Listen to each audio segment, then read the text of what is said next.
There are a number of reasons why untrained people have an advantage in a street fight, so keep watching.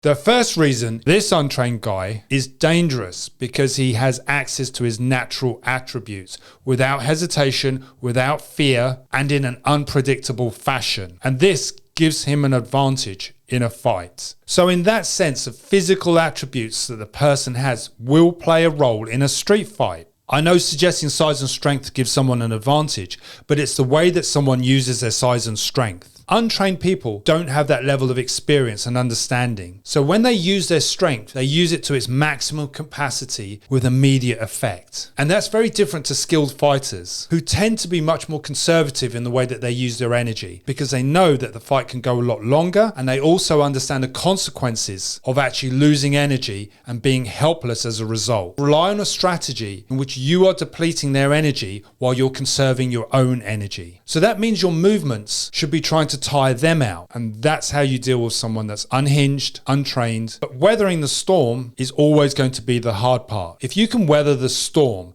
let them burn themselves out, then you'll be far more effective in your own self-defense in fighting back. The second reason, this guy lacks fear. This guy is a rage fighter. His anger's driving him. That makes him not only unpredictable, but less fearful with no hesitation because they don't understand the consequences of feeling pain or exerting pain. His psychology will be more intense, focused, and his level of aggression will be completely unhinged. He's not limited to a martial art ideal, a technique, an ethos, or a way of thinking. He's pure naturalistic in his movement. This is a guy that will snap and then punch you so hard that you hit your head on the concrete. You see, rage fighters don't care about the consequences of their action. They see red and they want to destroy. Those are the guys that when they hit you and you fall, they stamp on your head. The third reason, aggression and intensity. You'll often see raw aggression and intense determination from untrained fighters. Now, I know most are going to say, but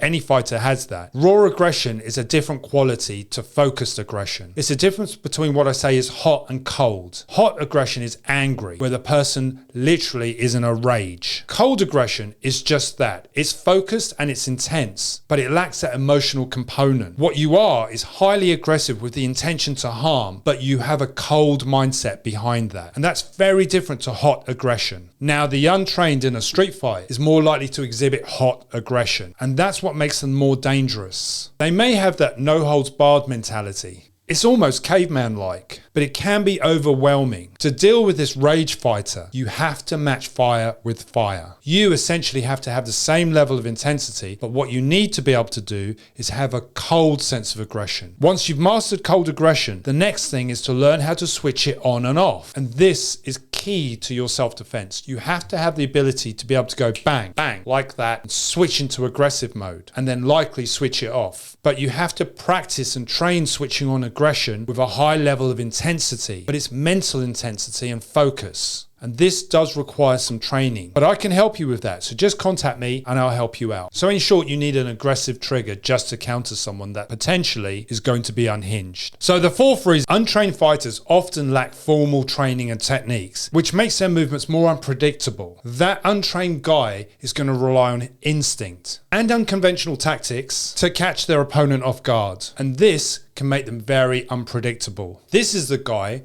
that spits in your face and then punches you. You don't get that in a gym. Now, some people might think of dirty tactics as fish hooking and eye gouging, but think of the guy that looks down and then suddenly throws a punch. Classic example is the, look mate, I don't want any trouble. They turn around and they come back, bang, and they throw a sucker punch from the side because you think they've walked off. These are all tactics that the untrained learn from experience. So how do you defend yourself against someone who's unpredictable? Well, as always, you try to look for patterns of movement. Pattern recognition and behavior is important. If you can try to identify the way that they're moving, does he look away? Does he repeatedly adjust his clothes? Does he look like he's getting ready for action? All of these things are natural human behaviors that are obvious that someone's getting ready to throw a punch, pull a knife, getting ready to attack you. Not only should you try to defend yourselves from awkward positions, falling off balance, awkward angles, sitting in a chair, you should also, training worst case scenarios of surprise. I know that's obvious. The one thing that you may notice in an argument with a stranger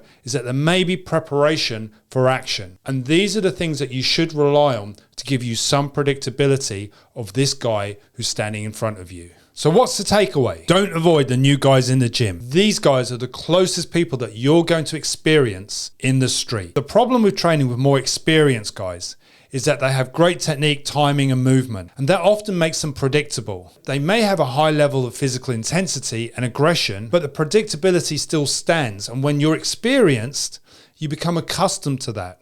But it's the untrained guys that offer the most valuable, transferable skills to the street, because these guys are going to be so unpredictable, because these guys can't control their punch. They don't know if they're hitting hard. Worse yet, when they grapple, these are the guys that use all their strength and think that they're not. I'm not saying that skilled fighters don't have an advantage in a street fight. What I'm saying is unskilled fighters have a natural advantage, perhaps because they lack the expectations of their behavior. You see, skilled fighters have certain expectations on what they expect to happen when they throw a punch or a kick. But the untrained lack any expectations on their behavior. And because of that, they have a natural advantage. Their thought process is far quicker, their level of aggression can be more intense, but the most important thing to note is that they are very, very fluid in their actions. And that gives them a natural advantage. So when you're training for self-defense, try to train with the least experienced person in the gym, because they'll give you the most unpredictable experience that's like what you're going to experience in the street. Thanks for watching.